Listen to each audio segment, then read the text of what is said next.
삼보사찰 기행으로 이번에는 승보사찰 순천의 송광사로 정했다. 송광사를 가기 위해 호남 고속도로 주암 나들목으로 나와서 18번 국도를 따라 약 15분 정도가 걸리니 절의 산문이 보인다. 만약 전라남도 서남부권에서 송광사에 오려면 남해 고속도로 벌교 나들목으로 나와서 15번 국도조 계산로를 타고 가는 방법도 있다고 한다. 순천 서남사에서 천리불심길을 따라 조계산을 넘어 송광사로 가는 방법도 있다.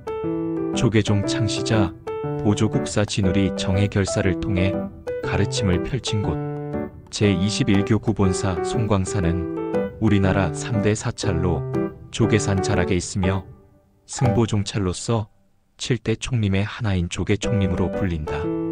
절의 초입에서 송광사 불일문이라는 커다란 산문을 지나 주차 후 올라가는 길에 나타나는 청량각은 송광사가 자리 잡은 조계산의 계곡물이 동구에서 굽이치는 지점의 깊숙한 계곡의 홍교 청량각에서 500m 정도 물소리를 들으며 오르다 보면 보조국사가 스스로 불멸을 입증하기 위하여 심었다는 고향수가 있다.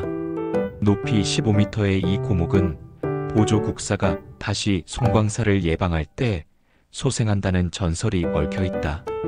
금방 일주문이 보이는데 다폭의 양식의 공포로 장식된 일주문은 조선 후기에 건립된 것으로 현판이 종서로 씌어있어 특이하다. 일주문 앞에는 송광사의 역대 고승 및 공덕주의 비석들이 있다. 일주문 지나 계곡을 왼편으로 두고 능어교, 삼천교가 보이고 이 위에 우화각이라는 무지개다리 위에 세운 누각이 있다. 이곳에는 예로부터 송광사를 거쳐간 시인묵객들이 지은 한시가 걸려있다. 송광사의 본찰로 들어가는 입구인 삼천교와 우화각이야말로 송광사에서 가장 아름다운 곳이다. 육감정과 연이어지며 구성된 사찰 진입 공간은 여느 사찰에서는 볼 수 없는 세련된 미가 돋보이는 장소다. 펜으로 담기에 부족함이 없는 곳. 삼천교 홍해의 매니에 매달린 멍에석은 돌다리를 무너지지 않게 중심을 잡고 사한 기운을 막는 척사의 역할도 한다 하니 살펴보는 재미도 있다. 보수하는 데 쓰라고 동전도 매달아 놨는데 이건 서남사 승성교와도 같은 의미인 것 같다. 육감정은 임경당이라는 큰 건물의 대청마루의 기능이고 육감정이라는 편액과 삼청성각이라는 두 개의 편액을 달았다. 육감정이란 정자에서 물에 비치는 6가지 자연, 하늘, 해, 달, 별, 구름, 바람을 느끼라는 의미이고 삼청은 도교적 관점에서 말하는 신선의 나라를 의미한다. 능월한 비움마저도 넘어서라는 초월의 의미이고 우월한 새의 날개처럼 섬계를 나른다는 도가의 용어이기도 하다. 붙여진 이름마다 의미를 되새기니 건물들이 새롭게 느껴진다. 우화각을 지나면 천왕문이 나오는데 보물급 사천왕상이 있는 사찰은 아주 드물다고 한다. 앞에서 바라본 사천왕상은 인자하고 친근하게 느껴진다. 이어서 맛배지붕을 한 종고루의 1층이 절의 진입 통로가 된다. 종고루를 지나면 큰 규모의 대웅보전이 아자 형태의 독특한 지붕을 하고 있어 눈길을 끈다. 전쟁 중 소실되고 새로 지은 것이지만 공포 사이에 화려한 다포식의 팔짝 지붕의 현대식 전통 건축의 걸작이라 한다. 궁궐처럼 삼도를 내고 사자상 난간석을 두어 위엄을 보이고 큰 대웅전의 웅장미가 그득하다. 대웅전에는 삼세불, 미륵불, 석가모니불, 연등불 좌상과 4분의 보살 입상을 모시고 있다. 신라 말해린 선사가 송광산의 길상사라는 이름으로 창건한 것이 시초이다. 고려 신종 때 조계종의 창시자인 보조국사 진울이 정해결사 무신정권이 선종을 후원하자 사치하게 됨을 개탄하고 승려본분으로 돌아가자는 결의를 주창하고 송광사는 삼보사찰로도 꼽히는데 통도사는 불보진신사리, 해인사는 법보팔만대장경, 송광사는 승보십육국사 배출, 사찰이기 때문이다. 뛰어난 승려를 많이 배출한 곳으로 여러 고승들이 나왔다. 진울의 제자 해심이 중창한 뒤부터 조선 초기까지 많은 국사를 배출하였는데 이 절에서 배출한 국사는 진울을 비롯해 16명이나 되어 한국 불교의 전통을 이은 중요한 승보종찰이라 한다. 말사 길상사를 창건하고 부소감자 불이람에서 기거하신 법정 스님의 탑의식도 이곳에서 거행했다. 또한 예로부터 조계산에 소나무가 가득했기 때문에 이곳 사람들이 이 산을 솔매라고 부른 것에서 송광산이라는 이름이 유래하였으며 산 이름을 따서 사찰 이름도 송광사라 불렀다는데 산 이름이 조계산으로 바뀌면서 절 이름도 수선사에서 지금의 송광사로 바뀌었다. 외란 이후 소실과 중건을 거듭하였으나 이후 한국전쟁으로 사찰의 중심 정각들이 또다시 불타게 되었다. 다시 재건하여 현재는 50채의 정각이 있다. 전체 면적과 정각의 수가 전국에서 압도적으로 큰 절이다. 다만 큰 절임에도 불구하고 탑이 없다는 점이 특이하다.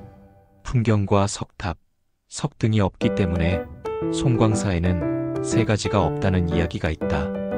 풍경이 없는 이유는 바람에 흔들리는 풍경 소리가 스님들의 공부에 방해가 되기 때문이라 하는데 아예 없는 것은 아니다. 석탑과 석등이 없는 이유는 송광사 터가 연꽃 중심이어서 무거운 석탑을 세우면 가라앉는다는 의미 때문에 세우지 않았다고 한다. 송광사에 있는 명물 중 비사리굿이라고 불리는 커다란 나무 밥통, 능견난사라고 하는 음식을 담는 그릇들, 쌍향수라는 향나무는 둘러보아야 한다. 좀 멀리 떨어진 산내 암자 천자암에는 똑같은 모양의 구평나무 두 그루가 엿가락처럼 꼬여 가지가 모두 땅을 향하고 있다. 800년 전에 보조국사 진울이 꽂은 지팡이로부터 자랐다고 하는데 우리나라에서 가장 오래된 향나무로 멋진 모습에 반해 펜으로 공력을 담아 그려보았다. 지금의 대웅전을 짓기 전 3칸짜리 대웅전 건물을 옆에 옮겨지어 승보전으로 사용하고 있는데 승보사찰의 특징을 살려 석가모니불 뒤로 1250명의 스님상을 모시고 있다. 대부분의 정각에 주련이 없는 것이 특징이다.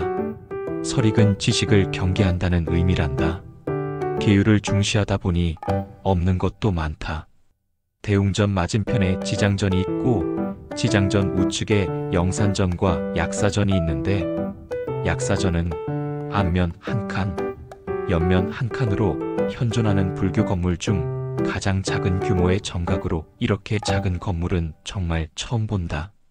약사 10개 다가서기에 주저함이 없도록 편안함을 주려 했던 것 같다. 국사전은 고려시대에 지어진 국보 건물로 16분의 스님 영정을 모셔왔으나 1995년에 도둑이 들어 영정들이 대부분 도난을 당해 아직 찾지 못했으며 나머지 3분 영정만 남아 성보박물관으로 옮겼다 한다. 불행히도 수행 공간인 상사당, 하사당, 나안전, 설법전 지역은 미개방 지역으로 출입이 안 된다. 관음전은 고종황제의 장수를 기원하는 의미로 성수전이라고도 하였는데 현재는 관세음보살 좌상이 봉안돼 있다. 위패를 모시고 조례를 거행했던 곳인지라 하단에 해와 달을 그려 넣어 1월 오봉도를 연상시키는 그림도 보이고 벽면에는 탱화가 아닌 문신도 화조도 산수화로 그득하다. 관세음보살상은 이후에 봉안한 것임을 알 수 있다. 관음전 뒤편 높은 지역에 보조국사 감로탑이 원형 그대로 보존되어 있는데 이곳에서는 송광사 전체가 내려다 보인다. 소담스러운 숲길을 따라 40분 정도 무소유길을 건너라면 길가에 조리대가 무성히 심어져 있다. 대나무 숲길을 따라 오르면 무수한 전나무와 소나무 숲에 있는 아늑한 불이람을 만난다. 법정 스님의 의자를 보며 무소유에 대해 사색하는 시간을 가져본다. 삶은 소유가 아니라 순간순간에 있습니다. 영원한 것이 어디 있는가 모두가 한때일 뿐 그러나 그 한때를 최선을 다해 최대한으로 살 수 있어야 한다. 삶은 놀라운 신비요 아름다움이다. 그분의 말씀을 되뇌이며 매 순간 충실히 사는 삶에 대해 각오를 다져보는 시간이었다.